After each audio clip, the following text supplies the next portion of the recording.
Thank you for joining me for another day text, Monday, April 8th. As I mentioned last week and during the weekend shows, we do the day text now at 6 a.m. So hopefully that works good for you and your schedule, wherever you are. And let's see, we're going to be considering several texts from the 4th chapter of James. We work our way through the biblical texts, usually biblical books, but also other related histories at times, texts that aren't included in the collection of biblical writings, but nonetheless relate to things that happened to biblical figures or during biblical times. So our goal is to become educated about history, specifically biblical history, so that we can better our understanding of the past, apply it in our lives today. So we're going to be reading from James chapter 4. I'm going to read verses 9 through 12 today. And then we'll make a brief application, talk about a few updates this week, and we'll be on our way. Okay, so James chapter 4, starting with verse 9 reads, "You must deal with difficult conditions. You must express grief. You must weep. Your laughter must become grief, and your joy turned into depression." And what is he talking about here? Verse 10, "You must become humble before the Lord, and he will lift you up." Verse 11, "Brothers," and remember he's addressing the brothers who are taking the lead this time in the first century. It still applies in most senses to every Christian, but he is specifically addressing those taking the lead who were brothers at this time. "Brothers, you must not speak bad about one another. The one who speaks evil of his brother or who judges him speaks evil about law and judges law. But if you judge law, you are not a worker of law, but rather a judge." Verse 12, "One is the lawgiver and judge, the one who is able to save and to destroy. But you, who are you to be judging your neighbor? We cannot save and we can't fully destroy, right? A human can kill another human, but you cannot destroy them. Only Jah can destroy the soul, because he gives and takes it. But when we go about judging people or speaking negatively about them in ways that are not true, right? We're not talking about here identifying bad works that people do and then warning people, hey, you got to watch out. This person's practicing these things, and we've tried to talk to them, they're not listening, whatever it is. Jesus said you can determine a tree by its fruits. So we can judge people to the extent that their fruits, their works, show us what they're doing or want to do. We cannot ultimately judge someone in the fullest sense where we are able to understand everything about them and determine, because of that complete understanding, exactly what their motive is and how they should be judged.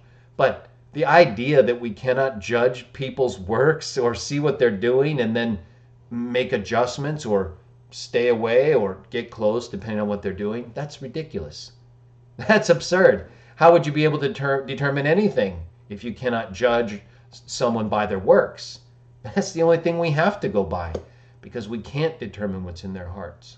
But we can determine what's in their heart to the extent that their heart is being manifested in their works, which is usually the case. People usually manifest the works that are the result of the motivation in their heart. Sometimes people are under pressure and they do things they don't really want to do. That's true.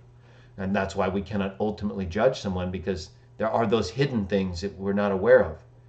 But if we don't judge the works, if we don't look at the works that people are doing to some extent, we don't want to always be looking at works and judging people. That's the opposite, right? It's the Pharisees, people who judge, constantly trying to make others feel lesser than them and themselves feel better or look better than others. That's not what we're here for.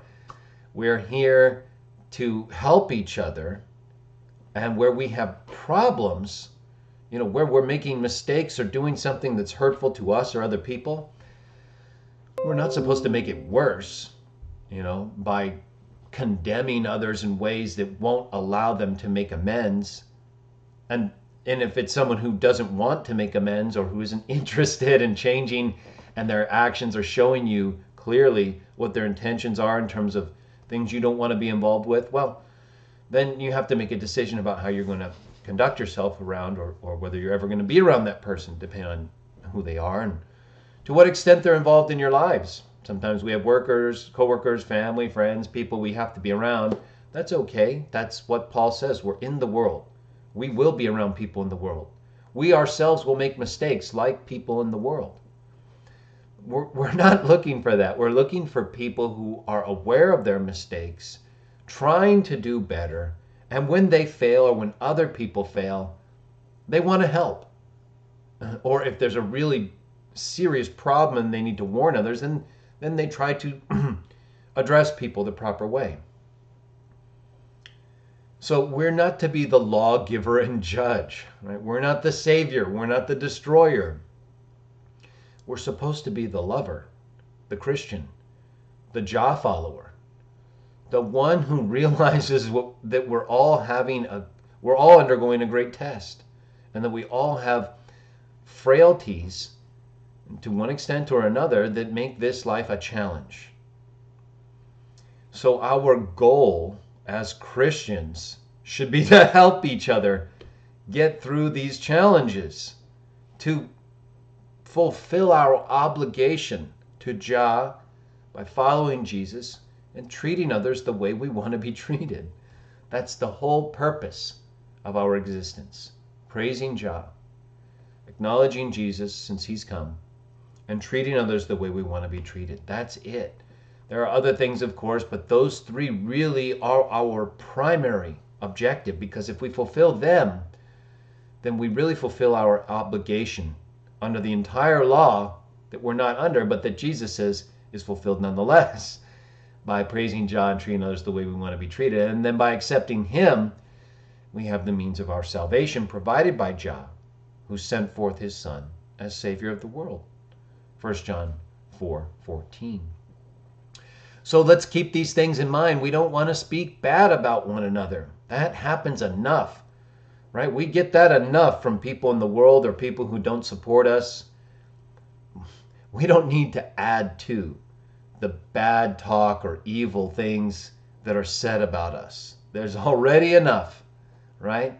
We should be trying to make it easier on our brothers and sisters and everybody, but especially those who are taking a stand for the truth about Jah and Jesus and how to treat your fellow human. So, keep these things in mind. They will help you. Let's go back to verse 9 real quickly, because it says you must deal with difficult conditions, okay? So look at what he says. Difficult conditions. You must express grief. You must weep. Your laughter must become grief and your joy turn into depression. In other words, when you're dealing with difficult conditions, accept it. Deal with it.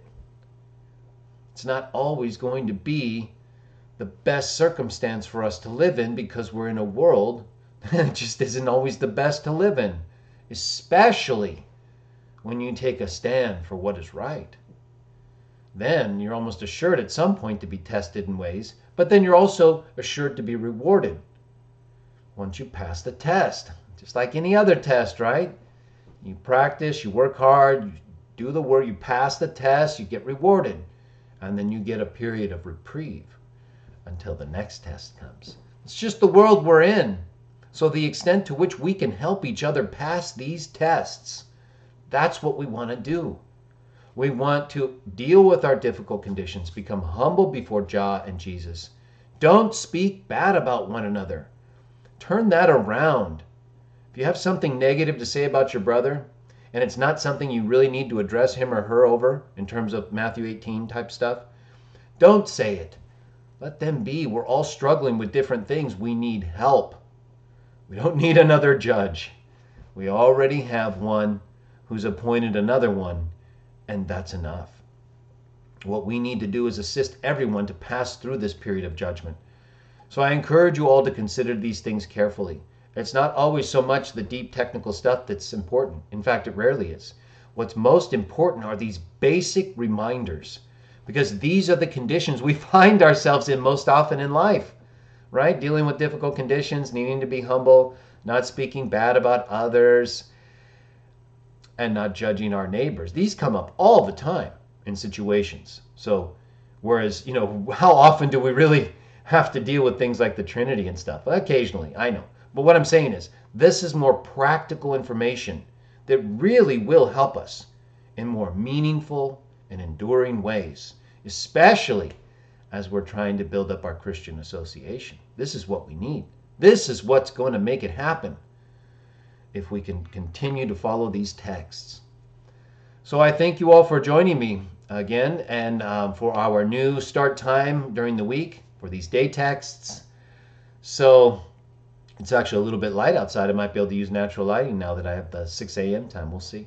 Either way, I hope you all have a wonderful day. I'll be back tomorrow, Tuesday, for another day text. And then I'll give some updates tomorrow and during the week as far as this Sunday CW Jah Talk Show. I enjoyed Open Session 4. That was great. We were able to get through some good texts. I'm going to put up some more clips from that show and other shows. I'm just trying to juggle work and everything at the same time. So I hope you all have a wonderful day, and I look forward to seeing you tomorrow for another day text.